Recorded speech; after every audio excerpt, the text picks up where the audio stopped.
You know what, ladies and gentlemen, I want to talk about something that I'm just sick to death of. That's the double standard. Now, I'm not just talking about, the double standard between, for instance, men and women, but I'm talking about the financial and sociological double standards we all encounter. This kind of came up for me personally because of the whole YouTube controversy, the fact that all these advertisers are pulling out of YouTube, and that many videos, including yours truly, have been demonetized on subjects that are not even controversial. I'm talking about reporting the news as is and getting your videos monetized. While videos by people like CNN, the Wall Street Journal, freaking Fox News, ABC, they can run stuff, but this for us that is verboten. I can't make a video about me reacting to the ISIS attacks. I made a video back when the Paris attacks happened, and it got demonetized faster than a frog catching a fly. And I hate that. I hate the fact that, oh, because you're a corporation, you get a certain set of rules. And me, as a lonely, independent vlogger and social critique, or have to go to another. It is utter bullshit. And that's not the only double standard I'm tired of. I'm tired, for instance, legally, that when it comes to, for instance, criminal cases, men and women are held to different standards. Man and a woman commit the same crime, and the woman has a lot better chance of getting a lesser sentence than a man because of reasons. Because inherently the system is sexist towards men, and there goes another double standard that many SJWs want to admit that or claim that only men can be sexist because power plus prejudice. Is there something? Excuse me. Based on that logic, Hillary Clinton can clearly be sexist because she has societal and financial power over me. So there goes your freaking equation. But no, that wouldn't be that would poke a hole in your double standard. You have to do you have because you're all about identity politics. And that's the thing. This is what the double standard is really about. It's all about groups. This one group is held to a certain standard to another. I personally, I am completely in favor of us wrecking and destroying and dismantling those and setting one standard for everyone. That everyone can be racist. Anyone can be sexist. Anyone can make videos about horrible things so long as they are not promoting it. I just want one standard. It's probably because my autistic thing, my autism. I'm like, this shit doesn't make sense. It's not elegant. It's not simple. Why not make things simple? It makes things. But no, people want to complicate stuff. The reason why they want to do that is many of these people are empowered by these double standards. They're able to, because they're given the exception, they're the exempted, they're this protected, or they're not enforced upon. They are able to get away with so much more. I mean, look, you had a couple years ago, you had Justin Bieber drag racing while like drunk. All he had to do is like pay a fine and appear in court, maybe community service. I would pull that shit. I would probably be in county right now.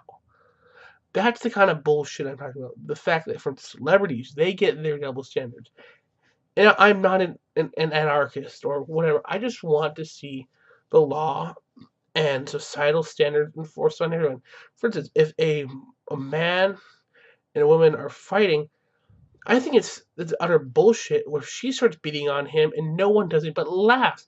But the minute he tries to finish out, every fucking guy within a 20-mile race is coming there to beat his ass for defending himself. Even if it's as simple as redirecting her. You know what?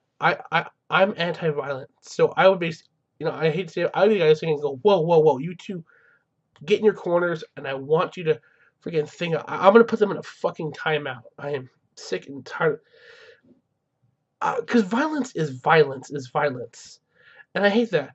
That for instance, when it comes again, I know you're gonna say, Dan, you're something like an MRA. Maybe I am an MRA, but I actually think of myself as an HRA. I think of it as a human rights activist because I am not only concerned about men, but about women. I'm concerned about gays, trans, everyone. I know I don't mean to sound like I'm virtuous, but I just so mad, and I figured that I just needed to release my voice, and that for instance, I think it's bullshit that you have these like feminists who are like, we need more rights for women. That's great. It's funny. You have your standard that these are, but what about these other people? I know that's not quite done, but that when women in the Middle East and Africa are fighting human rights and who are maybe even leave things like Islam or very repressive Christianity or stuff like that, or repressive religions or repressive cultures, that suddenly they're the bad guy. Oh no, the oppressed are bad because they're talking out against the oppressors. What kind of fucking bullshit is that? That's like if if Hitler was in power and you had Jews escape and they start talking about how bad Nazi it is in Nazi Germany, what they're doing about in Auschwitz, and they get told, stop it, you're being mean to the Nazis. That's the kind of bullshit I hear when you have people like I and Kirstie Alley talking about the horrors that happen in areas like Somalia, and they're told to shut up by feminists when she is the purest definition of the original concept of a person advocating for the rights of women politically and socially. That's why I will never call myself a feminist now, because you have some like Ian Christianity. You have people who leave areas like Saudi Arabia. You have someone like Focus Break Habib, who is a Saudi atheist living basically in exile from his home because there's a crime to be an atheist. You know, again, speaking of Saudi Arabia, how the fuck are they on the Human Rights Council? How the fuck are they on there? That makes as much sense as a heroin dealer being in charge of drug rehab for opiate abusers. It makes little sense.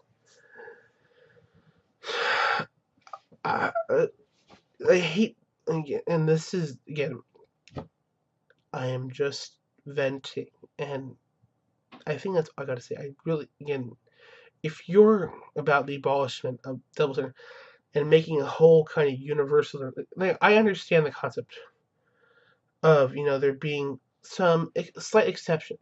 For instance, if you have I'm not gonna hold a person who maybe has a disability or has trauma to the same exact standards, because there can be some modifications.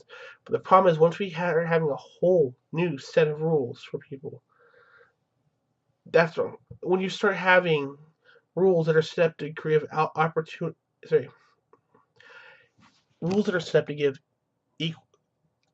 equality of outcome instead of equality of opportunity, I am not for that. I want everyone to have similar standards. Because again, we're never going to be perfectly to that get abolish all. I'm a realist, and I realize that we're never going to completely abolish double standard, but we should do our best to mitigate it and try to get almost everything onto one standard, and maybe have a small like set of amendments for things that come up that kind of require special looking at. For instance, again, you're not going to expect someone who is, with a disability to do certain things. I'm not naming any type of it, but I'm saying you're not going to expect for someone in a wheelchair to be a heavy lifter, or someone with who is extremely nearsighted to be a sniper. You know, there should be a basic set of standards that everyone should kind of try to follow. And that's all I've really got to say. If you like this video, you like this rant, this is something I just did on the spur. Just subscribe. You'll see more. My name is Dan, and thank you for watching. Peace out.